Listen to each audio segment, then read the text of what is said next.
La soumission à la volonté de nos ancêtres et des dieux tutélaires de la nation nous impose l'obligation de freiner les pavés sociopolitiques dont les hommes et femmes sans scrupules qui s'accaparent illégalement du pouvoir sont l'objet. Nous, dignes filles et fils de la patrie commune Haïti chérie, manifestons la ferme conviction d'assumer valablement notre responsabilité face à la nation avec l'unique volonté de rétablir l'état de droit et de faire respecter notre souveraineté. On ne peut plus supporter le désordre institutionnalisé du pouvoir de facto, emmené par un serpent à 7 têtes, 2 cornes et une queue, et maintenant supporté par des forces militaires et de police kenyanes, sous prétexte qu'ils sont là pour remanier la sécurité. Foutaise. On ne doit plus rester inactif face à la débâcle de l'État résultant de complots criminels de sources nationales et internationales. Il faut, ayant compris notre mission patriotique, prendre les dispositions pour l'accomplir au lieu de la trahir. Nous décidons de l'accomplir au péril de notre vie, à l'instar de nos héros de l'indépendance. Le temps est donc venu de mettre un terme à cette crise plurielle et multiforme qui profite grassement aux ennemis de la patrie et qui enfonce le pays chaque jour de plus en plus dans le sous-développement. Notre volonté manifeste de redresser la barre dans la conjoncture présente témoigne notre sens de responsabilité et du devoir face à la mémoire de nos ancêtres pour restaurer l'État dans toute son autorité et ses divers services au bénéfice de toute la population sans distinction aucune. Cette dynamique n'est pas celle d'une Haïti sur une autre, ni d'une classe sociale sur une autre, mais celle d'une nation assoiffée de liberté et de justice sur les forces du mal, tant internes qu'externes, qui l'empêchent de vivre dans la dignité et le progrès.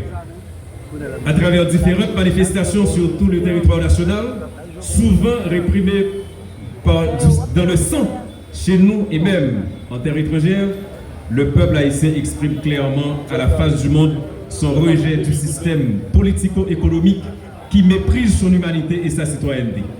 Tels sont les mêmes sentiments qui ont poussé les ancêtres esclaves à se révolter contre le système esclavagiste, colonialiste et raciste, et les ont conduits à briser les mesures d'interdiction qui leur étaient faites de revendiquer un traitement humain. Aujourd'hui, en tant que citoyens engagés, nous nous inscrivons exactement comme avant-gardistes dans cette lutte aux côtés du peuple haïtien pour faire respecter la souveraineté d'Haïti et pour rendre possible le retour à l'ordre constitutionnel.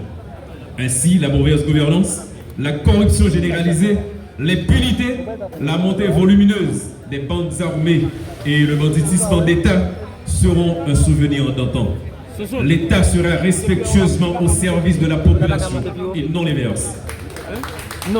La sécurité, les valeurs de la République, l'égalité des citoyens et citoyennes, la fraternité, les droits et devoirs de la personne, les partialités et l'équité de genre seront un souci permanent dans cette nouvelle Haïti pour laquelle nous nous battons corps et âme.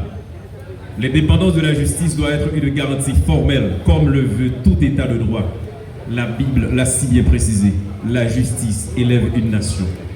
Le pouvoir judiciaire doit avoir les moyens et la liberté de sa mission, et les victimes doivent enfin pouvoir espérer trouver justice. Peuple haïtien, nous ne devons jamais oublier que nous sommes un grand peuple.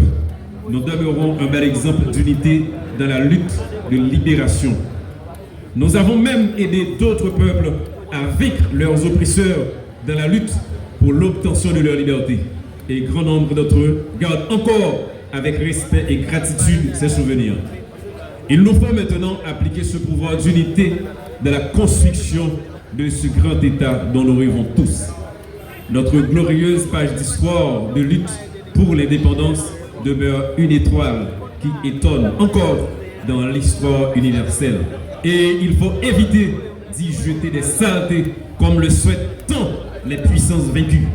Nous, Réveil national et alliés, aujourd'hui, L'ambition de réaliser de grandes choses au profit de la patrie ne nous fait pas peur, malgré la présence des forces rétrogrades, y compris l'ampleur des enjeux et des défis, car l'union est notre force.